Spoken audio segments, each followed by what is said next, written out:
asalaamaaleykum mbokku internet Yegle TV am mbégte di ànd ak yéen saa su ne ci seen émission bi leen di wax feeñ di leen wax ne bu leen fàtte di abonné wu suñu plateforme di jot ay information en temps réel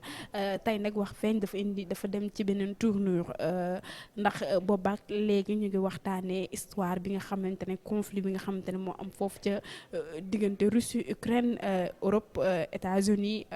moo tax tey ñu ñëw fii ci université Cheikh Anta Diop faculté des lettres département russe fekk si fi professeur yi nga xam ne ñooy jàngale russe ñu expliquer ñu lan moo fa xew ci diggante russe ak Ukraine. professeur gannaaw buñ la nuyoo ñu bëggoon a xam nga présenté wu yow yaay kan ci lan ngay yëngu ak lan moo la lié ak Russie. Merci beaucoup maa ngi nuyu képp ku ñuy déglu tous les spectateurs ou bien téléspectateurs de votre chaîne. Et merci d'être venu. Vous êtes la bienvenue. Vous êtes fi nga neex moo tudd département de langue et civilisation slave loolu mu ngi tekki ni maanaam képp koo xam ne yaa ngi bokk ci xeetu slave yi rek waaw sa langue mën nañ ko fi jàngale donc fu mu nee ni fii ñu ngi fiy jàngale en général russe ak polonais mais en réalité dans les je voudrais apporter une correction là dans les départements de langue on n'enseigne pas les langues du langue lañ fiy jàngale li ñu fiy jàngale mooy étudiants yi fiy ñëw dañu jàpp ni comprendre nañu langue yooyu yi leen fi andi ba mun nañ ci à travers ces langues là jox leen xam-xam donc ñun du langue bi lañ leen di jàngale dañ leen di jox xam-xam à travers langue boo xam ne ils sont supposés connaître soo demee département anglais la ñuy jàngale mais ils donnent des compétences à travers la langue anglaise c'est le cas de tous les départements de langue ici allemand yi aussi ñun aussi à travers la langue russe dañuy former étudiants yi ci ay domaines yu bëri ay domaines linguistiques littéraires codification des langues et cetera man nag maa ngi jógee en 1985 la am bac alors ma ñëw université de Dakar il y avait une grève boo xam ne dafa mujjee nekk année blanche ci année boobu nag laa jox samay dossier ci organisation des villes jumelées yu doon joxe ay bourses da ngay joxe sa comment dire ce document ñoom ñooy sélectionné noonu lañu ma sélectionné noonu laa demee Russie en 1988 alors commencé fa samay études j'ai fait d'abord des études en langue russe et littérature ensuite comme dama defoon ay études en anglais espagnol ma continué ko fa donc bi mu fa demee dama doon jàng le jour au département de langue russe mais le soir au département des langues étrangères donc moo tax ñaari diplôme laa fa soutenir voilà j'ai fait un magistère en langue russe et littérature ak magistère en anglais et espagnol après cela ma toog fa di fa liggéey di fa jàngale ensuite nekk fa professeur parallèlement nag maa ngi doon bind suma thèse si la def sama doctorat en 2004 laa soutenir sama doctorat en langue en linguistique russe voilà man nag toog naa fa jàngale naa fa ba 2011 laa doog a dellu si Sénégal donc mon activité au niveau de l'université de Dakar UCAD c'est à partir de 2011 lañ ma fi recruté donc depuis 2011 maa ngi fi d'accord j'ai vécu donc au total soo xoolee à peu près plus de 25 ans en Russie donc c'est un pays que je connais de fond en comble comme ni ñu koy waxee dama fa yàgg dama dem ba xalaatee ni ñoom donc dama xam li ñuy dund révolution yi ngay dégg yëpp man du déggeen laa ci am dama ko dund fa laa newoon di gis di xool di xam ni mu demee donc je suis mun naa la wax nu mu demee parce que dama ko je suis un témoin des faits mais mun naa la wax aussi sama analyse bi ma siy def en tant qu'intellectuel d'accord voilà léegi yow monsieur Kane nan nga gisee dundinu waa Russie yow mi nga xamante ne yaa fa nekkoon c'est-à-dire que ñoom politiquement nan la ñuy réagir par rapport au pouvoir c'est-à-dire que comme Sénégal dañuy révolter dañuy manifester wala comme genre dictature moo fa am. Bon, Russie, d'abord il faut faire pour comprendre ce que c'est que la Russie pour nga xam ko. il faut nga dellu tuuti ci seen histoire. waaw Russie su ngeen ko déggee. yéen ñu ngi ko commencé dégg fédération de la Russie à partir de 1991. balaa boobu. Russie existé woon na mais sous une forme boo xam ne moom moo tuddoon Union soviétique. benn kuréel la woon boo xam ne. ay 15 républiques ñoo ci newoon. Russie nag moo ci gënoon mag. ma fàttali ni Russie tey jii moom mooy réew bu gën a yaatu ci àdduna bi. Russie soo nekkee Moscou muy capitale bi. ak ka dëkk Vladivostok. seen diggante bien que même dëkk lañ ne. seen diggante am na 11 heures de différence. c'est le pays le plus vaste au monde 17 millions de kilomètres carrés la presque continent la. te dëkk bi ci topp.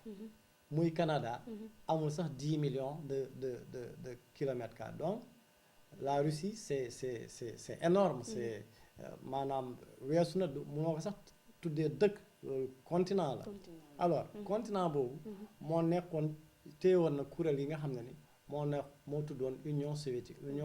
mi ngi tuddoon Union des républiques socialistes soviétiques. bi nga xam ne duré na ay 70 ans maanaam. 70 ans c'est juróom ñaar fukki at. voilà c'est en 1991. la kuréel googu tas. kuréel googu bi mu tasee nag. àdduna bi daal di gis ay réew yu bees maanaam fukki réew ak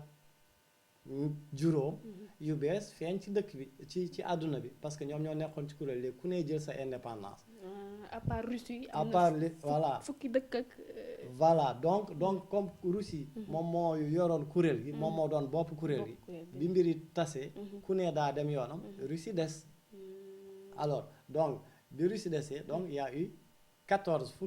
yeneen fukki réew ak ñeenti. ku ne jël indépendance am président am maanaam daal ñu am daal. léegi kuréel gu bees goo xam ne. pour ñu nekk ensemble. di xaritoo. ñu créer beneen kuréel boo xam ne mu ngi tudd communauté des états indépendants maanaam ku ne moom sa bopp mais nag ay xarit lañu dañuy waxaal. comme genre union africaine. comme genre voilà genre union africaine mais là-bas c'est plus libre quoi c'est des états yoo xam ne ils sont indépendants fraîchement indépendants de 1991 yàggul trop. donc c'est de jeunes états. alors ku ne dem sa bopp def sa réew. Russie nag moom moo yoroon mbir yi. donc moom moo doon jéem a récupérer waat gars yi pour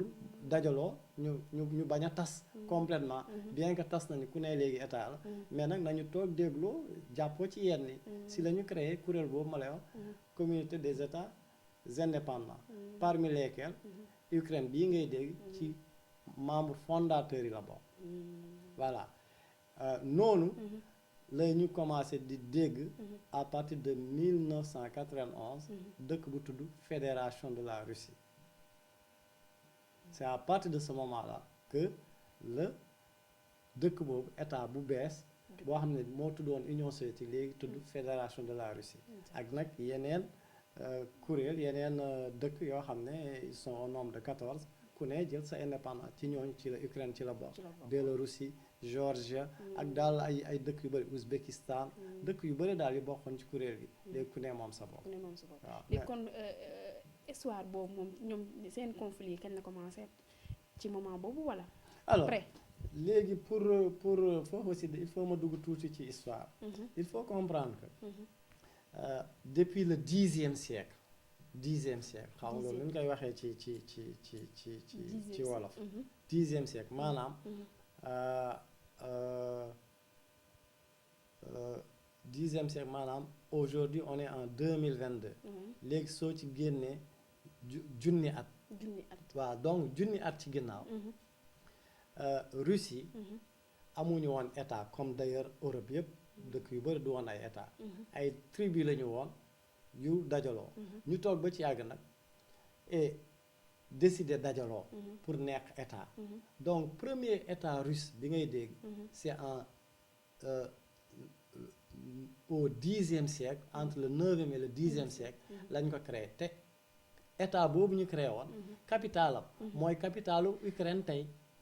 donc Russie bii ngay dégg mais première fondation Russie mu ngi tudd woon la Russe kievlienne foofu la maanaam état russe foofu la tàmbalee te Kiev bi nga xam ne mooy tey capitalu Ukraine mais moo doon capitalu réew moomu nga xam ne slave yëpp la dajale woon ukrainien yeeg russe yeeg ñoomin sax foofu la jógee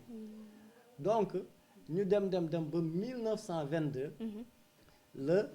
ñu doog a créé li ñu tuddee Union soviétique des républiques socialistes soviétiques bi nga xam ne ni dund na ay 70 ans ba 1991 si la tas voilà loolu mooy affaire bi en fait donc soo xoolee Russie ak ukrainiens yi li ñu bokk daa bëri ñoom ñoo bokk ay maam ñoo bokk presque langue parce que ukrainien sorewul ak russe ba pare nag Russie soo gisee tey Ukraine à peu près 44 millions un peu moins de 45 millions d'habitants la mais 8 millions yëpp ay russe lañu ba pare temps Union soviétique russe la langue russe c'était la langue officielle de l'Union soviétique donc langue russe boobu moom lañ doon wax ci 15 républiques yëpp comme ñun nu ñuy waxee français dans toutes nos régions là Sénégal bi yëpp foo dem moom la langue russe c'était la langue de communication dans l'Union soviétique donc dëkk yëpp ñëpp a doon même soo du russe da ngay jàng russe da ngay dégg russe donc la langue russe dans ce territoire là c'est une langue de communication ñëpp a ko xam jusqu'à en tout cas 1991 moo doon langue officielle dëkk yooyu yëpp donc gouvernement yeeg lycée yeeg presse beeg yëpp c'était en langue russe voilà léegi bi ñu demee nag ba ñu tas ku ne bon comme man sama langue du woon russe damay dellu sama langue soo demee géorgien yi ñoom ñu commencé di def seen langue officielle géorgien nga dem ukrainien yi ñu ne ñoom it ay ukrainien def seen langue ukrainien mais tout en gardant la langue russe comme langue seconde parce que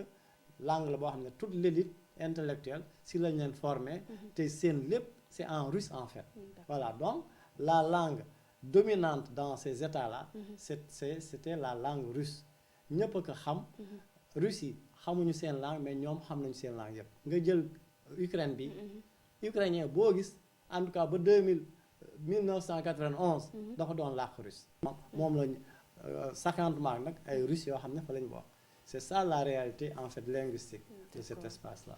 léegi problème bi moom fan la jógee est-ce que du looloo taxoon waa Russie tamit bëgg waa récupérer Ukraine comme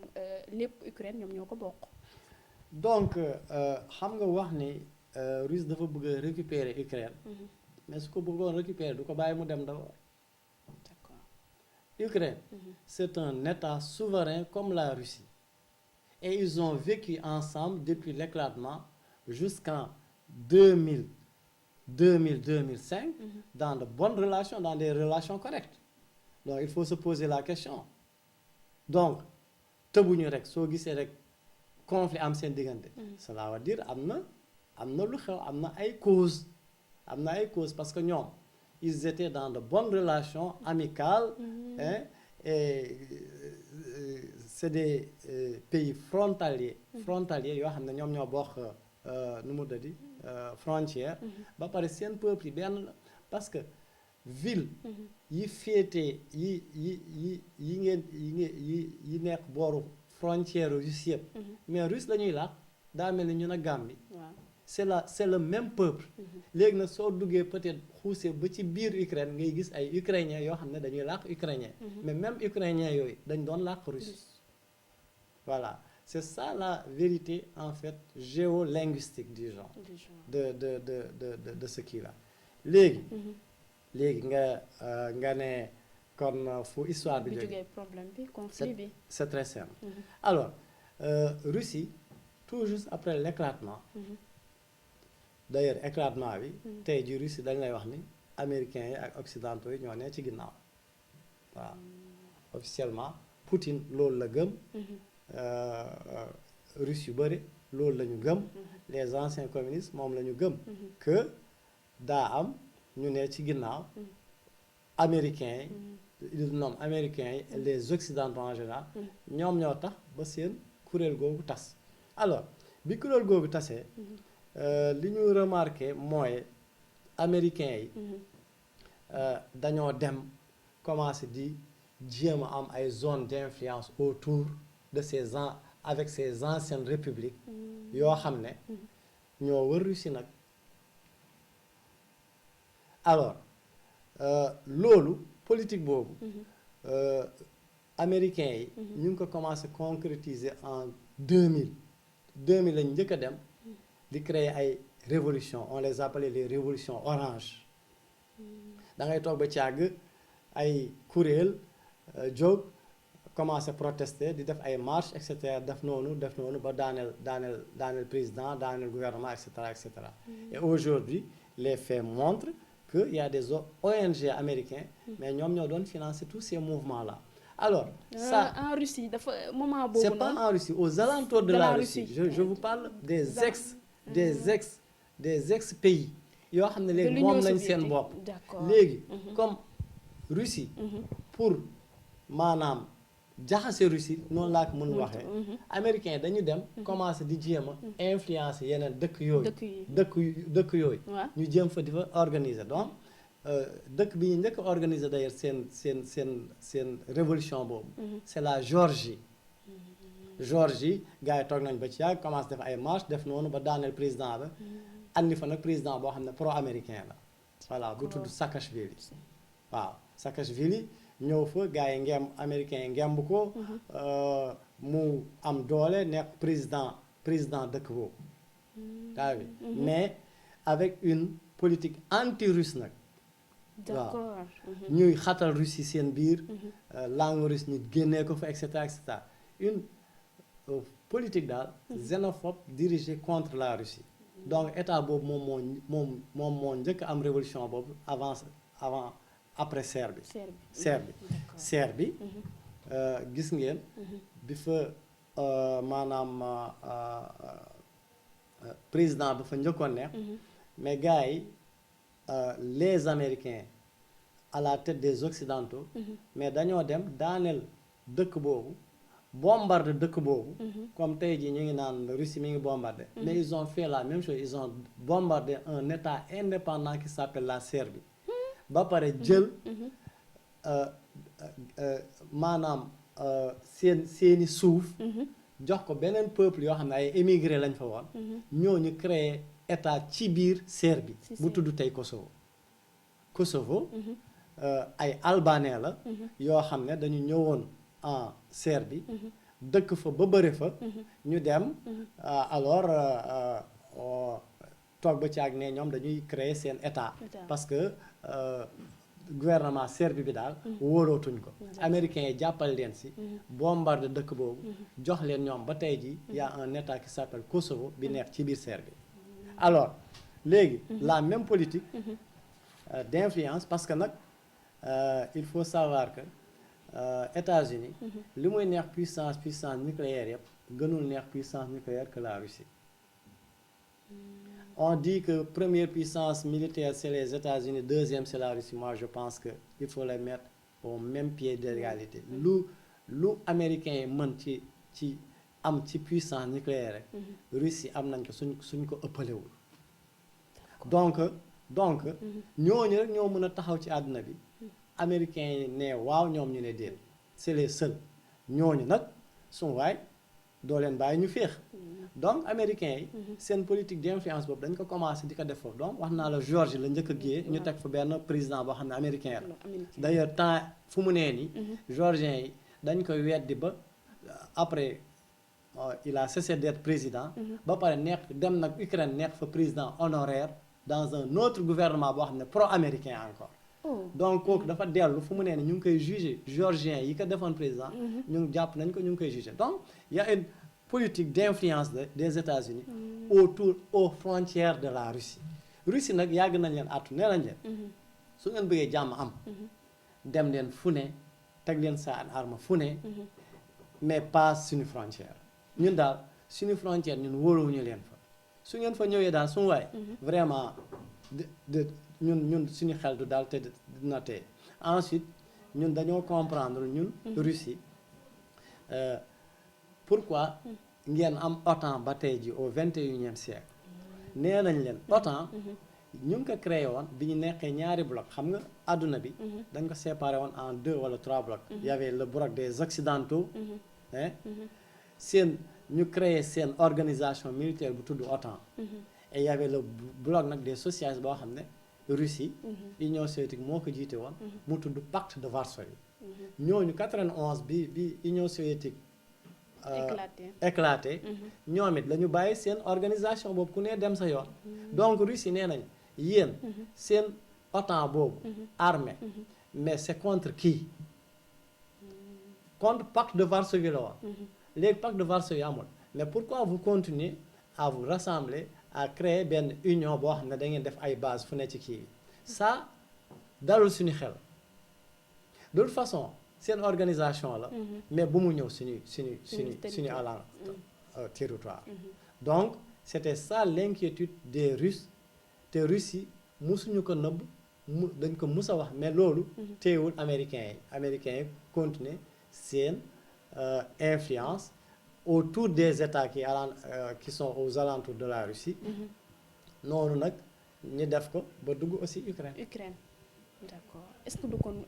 Poutine loolu moo ko metti ba muy def yi muy def parce que non léegi je vais vous expliquer nag Poutine li muy def fu mu jóge alors donc wax naa la ni bi Union soviétique éclaté état yëpp 15 états yëpp dañoo jël seen indépendance parmi lesquels l'Ukraine Ukraine était en de bons termes avec la Russie ba peut-être 2000 disons 2005 alors ba 2005 il y avait un président bu tudd woon Kuchma moo fa newoon arrangé wul woon trop européens ak occidentaux donc gars yi def nañ tout pour daaneel ko finalement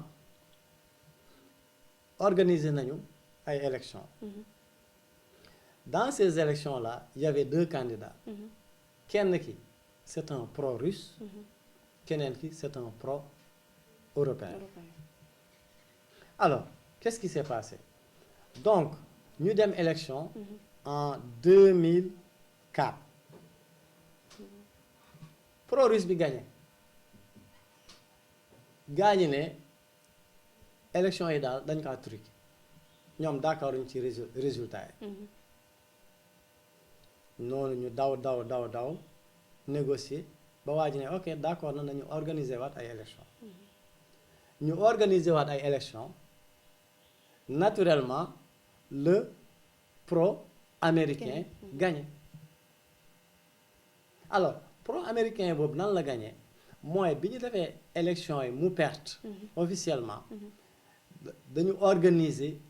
un mouvement seen mouvement orange yooyu au centre de Kiev ñu andi mouvement de protestation boo xam ne duré na pendant 1 mois mouvement yooyu yëpp soo xoolee tey jii les géopoliticiens ils te disent que mais américains ñoo leen doon financer donc noonu la ñu xeexee dem ay kii def seen manifestation ba ñu annuler élection yi organiser yeneen élection yu bees yooyu nag moo andi au pouvoir Yanukovych la tudd waaw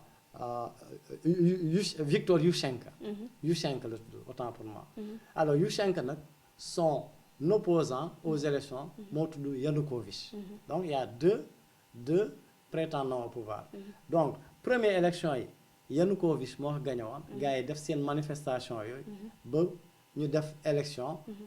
que les gagné ko de peu d'ailleurs de 51%. Donc voilà la gagné élection yi donc xam nga loolu bëriwul donc il y a une séparation réelle su nekkee élection yi jaar nañu yor kay en tout cas daal au total Yanukovych bi gagné woon dellu na ginnaaw defaat nañu élection Yushchenko Viktor Yushchenko le pro-américain ñëw jël pouvoir bi alors comme c'est un pro-américain naturellement muy mener benn politique bu salté contre la Russie waaw moom américain yi lay waxal ñoo koy armé européen yi la amal affaire ba pare dem na ba nee leen sax ñun dañoo bëgg suñu force OTAN yi ñëw fii bokk ci OTAN alors loolu yëpp Poutine mi ngi toog di ko seetaan naturellement voilà donc ñu dem daal moom daal réussirul kiyam boobu pouvoir am boobu waaw il n'a pas réussi donc waa jooju le pro-américain juróomi at la fa def donc pays boobu kii ñëw ne day am ak ñoom jàmm alors ci am ak ñoom jàmm boobu ma andiwaat benn point boo xam ne day revenir tout le temps mooy Ukraine dafa nekk dëkk boo xam ne en 1954 xam nga Ukraine mi ngi woon ci Union soviétique benn président Union soviétique bu tudd Khrouchtchev moo jël ay teeru russe yoo xam ne Crimée boobu ngeen di dégg mu jël ko ne léegi daf koy boole ci Ukraine yaa ngi dégg donc bàyyi leen ci xel alors bi mu ko boolee ci Ukraine foofu la flotte armée bi Union soviétique bi foofu moo doon base am parce que xam ngeen ni Russie mooy dëkk bi gën a sedd ci àdduna bi donc ñoom seen port yi en hiver day gelé foofu nag mooy port bi gën a tàng maanaam foo xam ne ndox mi tàng na ba navire dinañ dugg donc flotte kii bi yëpp fa la newoon bi Union soviétique tasee Russie yi nag continuer bàyyi fa seen flotte mais di louer maanaam daal louer loo xam ne ni ñoom ñoo ko moomoon waaw pour bàyyi fa seen flotte alors qu'est-ce qui se passe donc ma delluwaat ci élection yi en 2010 donc Yanukovych bi nga xam ne dafa njëkkoon gagné ñu contesté keneen le pro-américain gagné mu ñëwaat au pouvoir alors nekk ci pouvoir bi c'est à partir de le 29 novembre dëkk bi nag am ay problème économique xam nga dëkk bu bees et cetera pour nga construire que day xaw a jafe alors donc mu ngi woon ci problème yooyu comme moom c'est un pro-russe naturellement américains yeeg occidentaux yi ils font tout pour lui mettre les bâtons quoi voilà donc mu dem nag ba dajeek ay problèmes économiques yu tar ñëw di wut ndimbal mun nga comprendre daal dem na ci Russie di wut ndimbal dem ci européen di wut ndimbal. dem na ci état américain yi ak européen yi di wut non dem na waaw bloc occidentaux daal lañ leen tuddee. européens yi Union européenne. ak Russie. Union européenne. moom mu ngi laajoon Union européenne pour ñu jàppale ko 20 milliards. européens yi ne mënuñu ko jox. Russie ne bon. man moom dinaa la jàppale. Russie jox leen 15 milliards. gis nga gazu russe bi nga xam ne ni parce que Russie. moom moo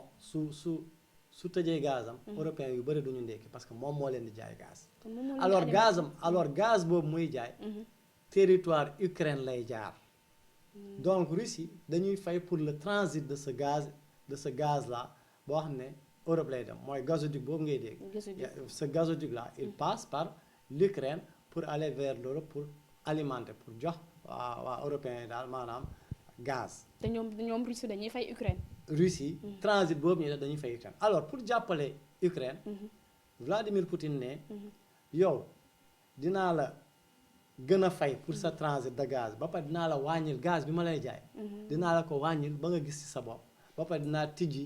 frontière économique yi ak yëpp. waa jooju ne ko. gannaaw loolu nga def. man si sa flotte bi nekk te mu bokk fu mu nee nii Russie. dinaa la ko louer pendant 25 ans aussi. renouvelable. alors à partir de ce moment ñoom ñaar pacte la woon. pacte à partir de ce moment. européens yi. bi waa ji gestu leen wan leen ginnaaw féeri ci Russie. ci la ñu commencé def seen campagne anti-ukrainien et contre ce président-là. alors qu'est-ce qui se passe. bi mu bañee. y a eu un mouvement. bi ne ñoom ils sont anti-russes ils sont pro-européens. c'est le mouvement moom lañ tuddee le mouvement de Maïdan ou bien des ay révolution orange lañ ko tuddee comme tu veux. Mais c'est ce mouvement là de Maïdan Maïdan la tudd. Les manifestations de Maïdan. C'est à Kiev à la République. Qui est comment dirais-je la capitale. de l'Ukraine. gars yi daal maanaam daal loolu daal lu mu andi daa xaajale Ukraine en deux ñenn ñi nee nañ ñun Europe la ñu jëm. ñeneen ñun Russie la ñu jëm. ci noonu. ñi nekk Europe ñi ne Europe la ñuy dem. commencé def ay manifestations yoo xam ne il est prouvé aujourd'hui que européens yi ak États-Unis ñoom ñoo leen financé y a même des chiffres qui s'avancent jusqu'à 65 millions. la ñu financé ce mouvement là. Et pour nag étant leur zone d'influence autour de la Russie ils ont depuis 2000 dépensé plus de 15 milliards ou bien plus pour rek samp autour de la Russie parce que Russie moom dañ ko considérer comme danger pour seen bépp politique bu ñuy def. Voilà donc bi loolu amee ñu organiser donc ce mouvement là de Maïdan bu neex def ay marche chaque jour marche yooyu président Yanukovych comprendre na ni piège la en ce sens que genre manifestation yooyu soo ci rayee nit rek xamal ni mooy sa yoonu daanu mu seetaan leen gis nga mouvement boobu def na ñetti weer mu leen di seetaan ba benn bés aujourd'hui moom ci président bi daf lay wax ni man ñi tiire foofu ci foule bi yëguma ko parce que man joxuma kenn comment dirais-je commandement gis nga ci tiir dóor yooyu ci ce mouvement pro-européen gis nga mouvement bi muy taxaw ci Maïdan di def manifestation européens yëpp ñëw nañ fa di leen soutenir kenn mësul gis loolu un pays indépendant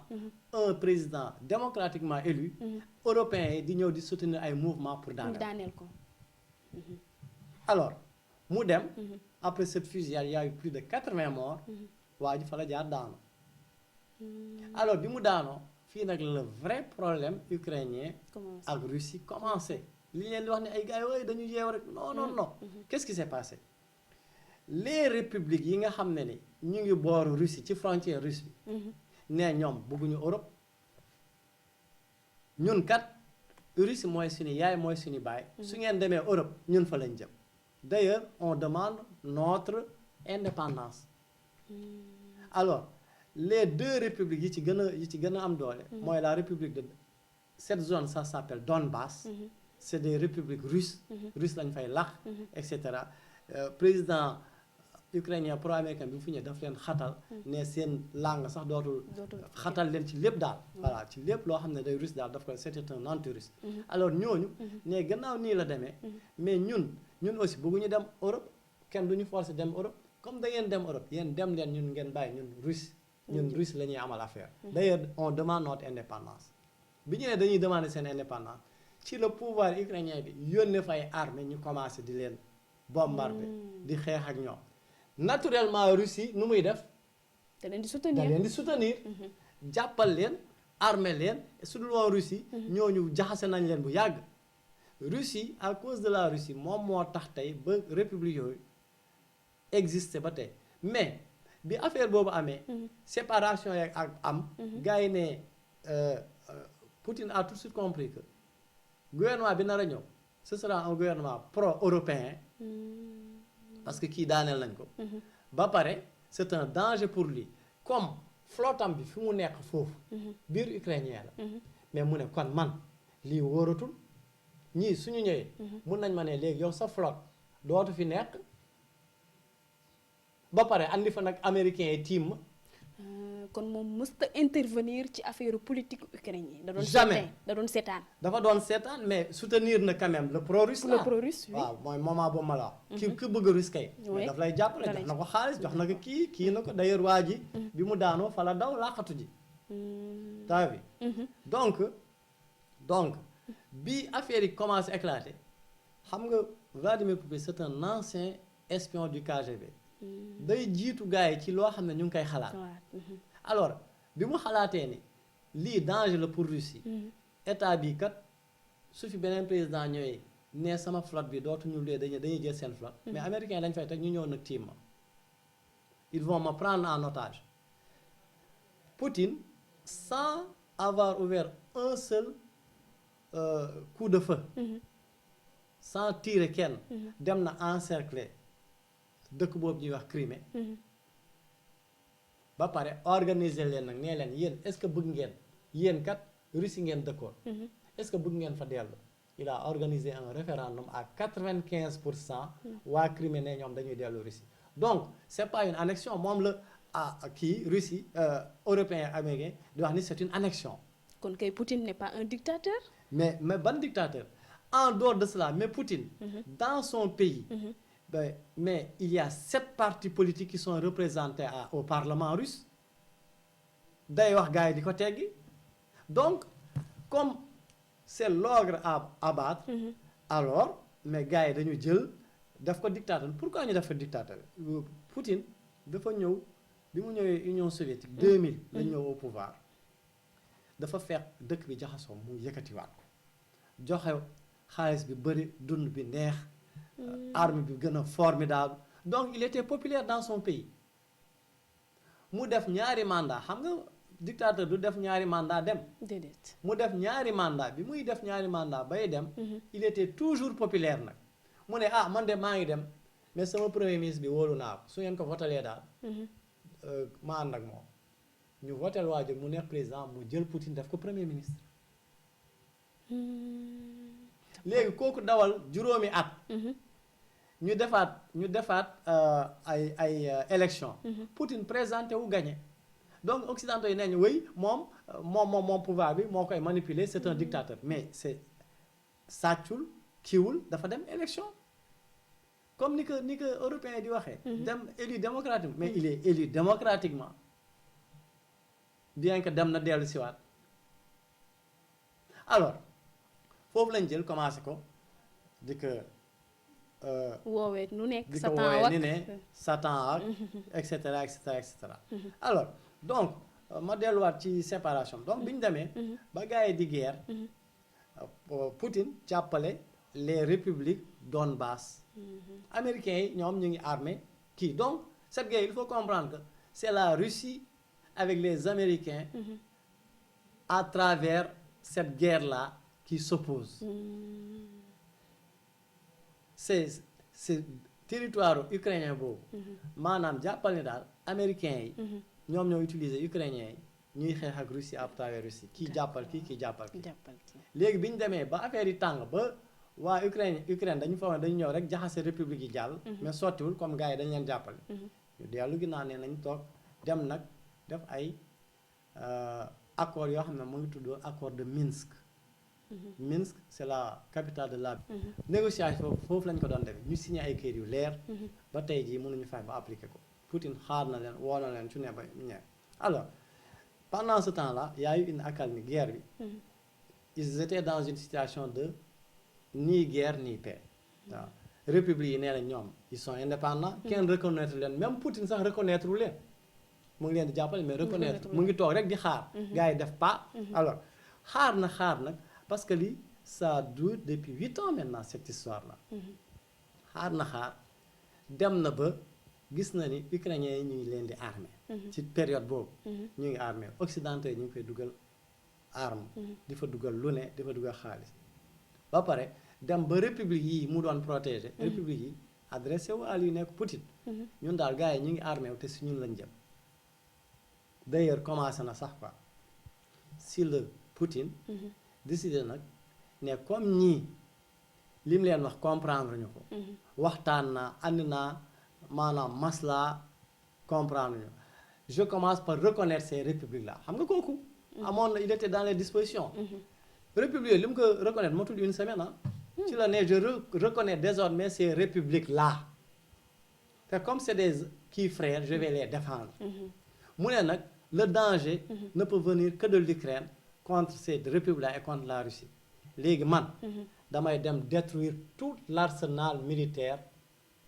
ukrainien parce que moom est-ce que jàppul ne bu détruire loolu mooy détruire na base américain yi fa nekk voilà moom jàpp na su détruire loolu il y a plus de guerre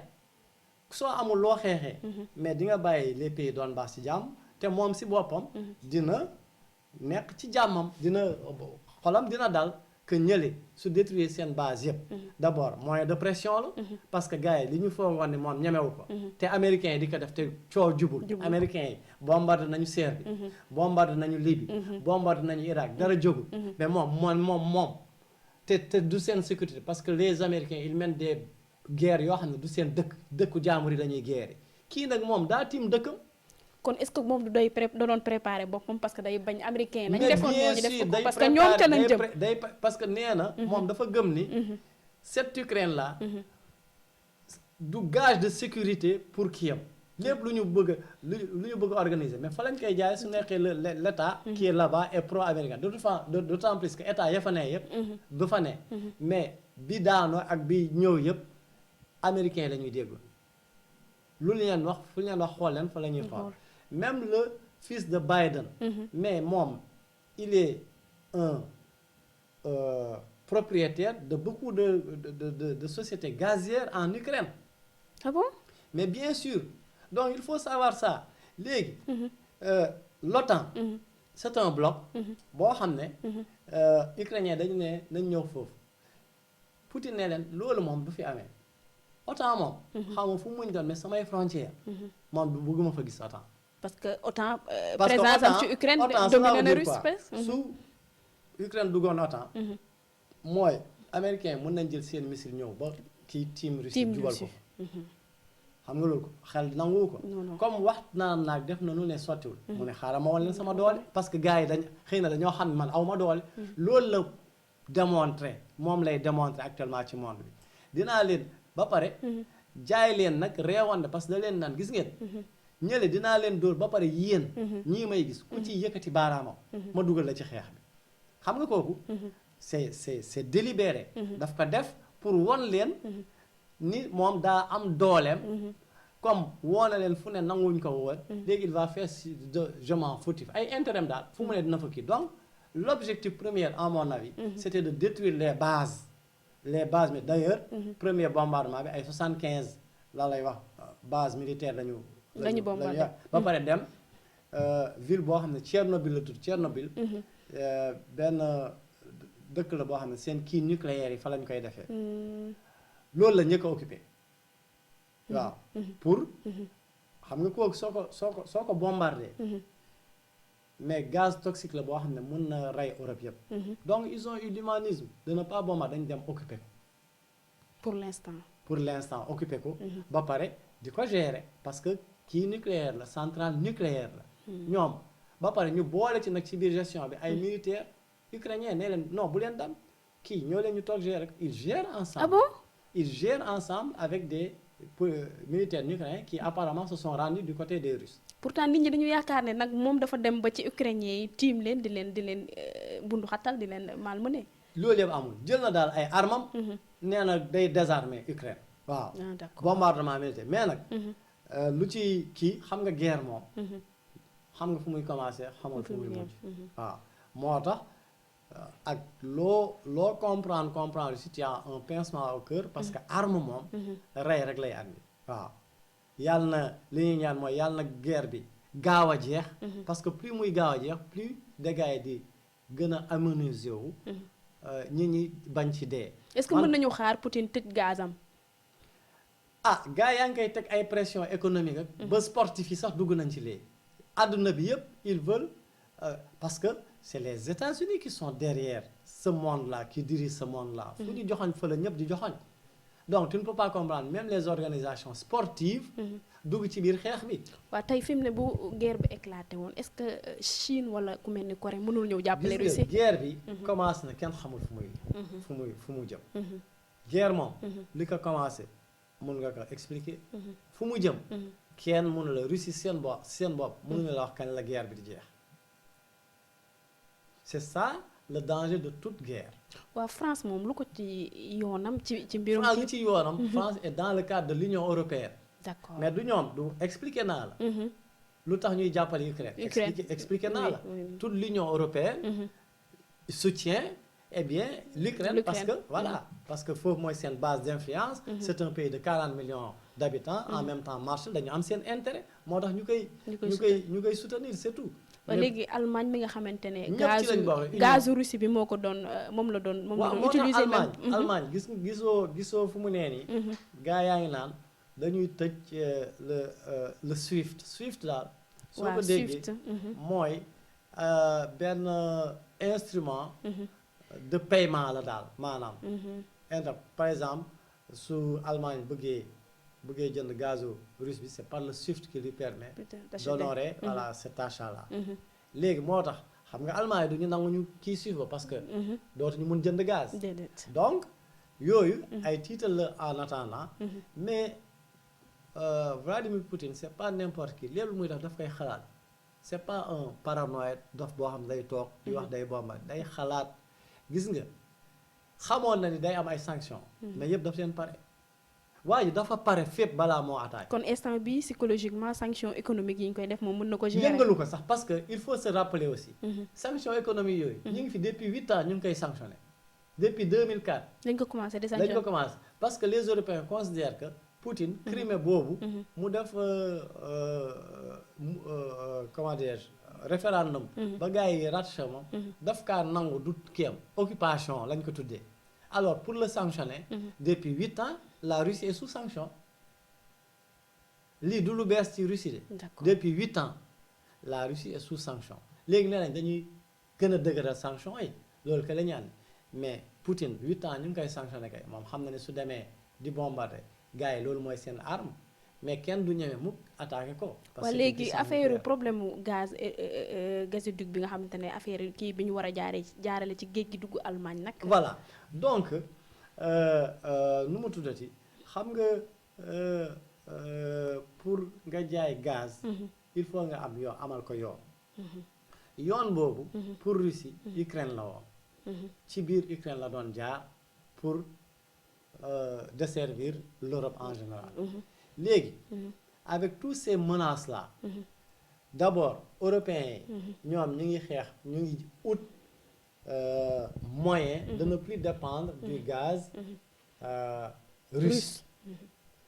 mais Russie aussi ñoom it jóg nañu di créer seen yeneen gazoduc pour mais desservir yeneen kii su nekkee par exemple ëllëg européens yi trouver nañu moyen de se passer du gaz russe mais moom mu trouver ay yeneen yoon defe naa ni Turquie sax la si gën a jegeel mais ak Allemands yi aussi donc les Allemands ils ont tout à perdre dans cette histoire là c'est ça la réalité parce que ñoom et sanctions économiques yi ñuy teg Russie mais ñoom it day dal ci ñoom d'abord du nee nañu xawma dañuy sanctionner économique et cetera seen avare mais Poutine mi ngi def ñi ñoom nee na toutes les sociétés occidentales da leen nationaliser ah bon ah oui c'est un monsieur qui s'est préparé waaw ñun nag li ñuy ñaan mooy